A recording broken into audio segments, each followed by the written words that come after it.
छत्तीसगढ़ में 5वीं और 8वीं की परीक्षा आयोजित करने के लिए 4 करोड़ रुपए खर्च किए जाने की बात सामने आ रही है। इतनी बड़ी राशि मिलने के बावजूद शिक्षा विभाग ने उत्तर पुस्तिका में जिस तरह की धांधली बरती है, उसका कच्चा चिट्ठा घटिया स्तर की उत्तर पुस्तिका के तौर पर सामने आ गया है।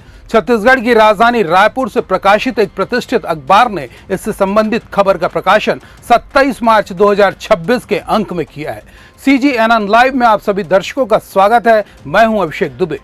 कक्षा कोई सी भी हो, परीक्षा तो परीक्षा होती है। साल भर की मेहनत का सार परीक्षा परिणाम के तौर पर सामने आता है, जिससे बच्चों का मनोबल बढ़ता है। तो माता पिता अपने बच्चे की परीक्षा परिणाम को देखते हुए उसके भविष्य की तैयारियां कर पाता है। लेकिन यह छत्तीसगढ़ है, जहां परीक्षा ही क्या, पूरी शिक्षा प्रणाली ही महज औपचारिकता साबित हो रही है।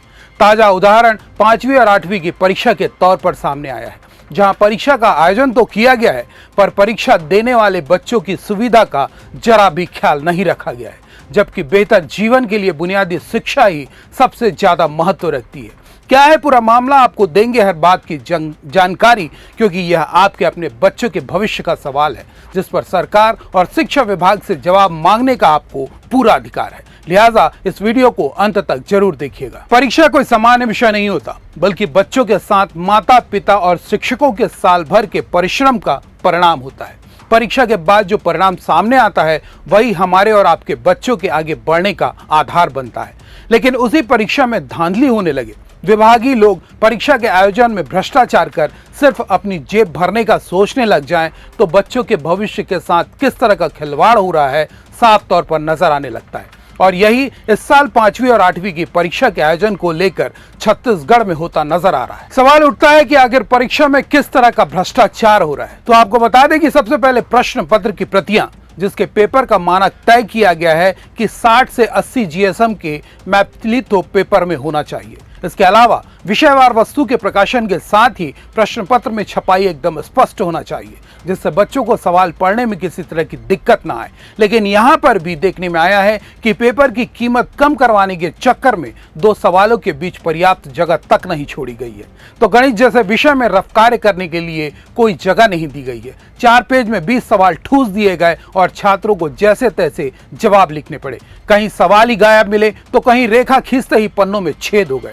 लेकिन जिम्मेदार अधिकारी शिकायत न मिलने की बात कहकर पल्ला झाड़ते नजर आ रहे हैं। राजधानी रायपुर से प्रकाशित दैनिक भास्कर ने इस विषय को गंभीरता के साथ उठाते हुए खबर का प्रकाशन किया है, जिसमें कवर्धा और धमतरी जिले के बच्चों को जो उत्तर पुस्तिका उपलब्ध कराई गई थी, उसकी गुणवत्ता मानक से काफी ज्यादा घटिया निकली, जबकि तय मानक के अनुसार उत्तर पुस्तिका 80 GSM या उससे अधिक की होनी चाहिए। आमतौर पर एक तरफ लिखने पर दूसरी तरफ यदि स्याही नजर आने लगे या कागज फटने लग जाए, तो यह कम GSM वाले कागज की पहचान है। ऐसी कागज की क्वालिटी 40 से 50 GSM के बीच होती है। यही सबसे खराब कागज माना जाता है, जिसकी उत्तर पुस्तिका बनाकर इस बार बच्चों को दी गई है। 5वीं और 8वीं मिलाकर लगभग 7 लाख बच्चे परीक्षा दे रहे हैं, और परीक्षा में प्रश्न पत्र, परीक्षा केंद्र से लेकर उत्तर पुस्तिका जांच और परिणाम पुस्तिका में लगभग 4 करोड़ रुपए की राशि खर्च की जा रही है। इसके बाद भी सही तरीके से प्रश्न पत्र व उत्तर पुस्तिका नहीं दे पाना गंभीर सवाल खड़े करता है। एक और महत्वपूर्ण बात कि जब उत्तर पुस्तिका में बच्चों के लिखने के दौरान सही आगे पीछे नजर आएगी, तो सवाल का जवाब बच्चों ने क्या लिखा है, जांचने वाले को भी कैसे समझ आएगा, और वह किस आधार पर बच्चों का नंबर तय कर पाएगा। यह एक गंभीर मसला है, जिसे लेकर आवाज नहीं उठाया गया तो छत्तीसगढ़ में घटिया पेपर क्वालिटी की परिपाटी ही चल पड़ेगी, जो बच्चों के भविष्य को अंधकार में डालने वाला साबित होगा। लिहाजा कमेंट जरूर करें और खबर को ज्यादा से ज्यादा लोगों तक शेयर करें, ताकि बात सरकार की कानों तक पहुंच सके। और आपने चैनल को सब्सक्राइब नहीं किया है तो तत्काल कर लें। नमस्कार।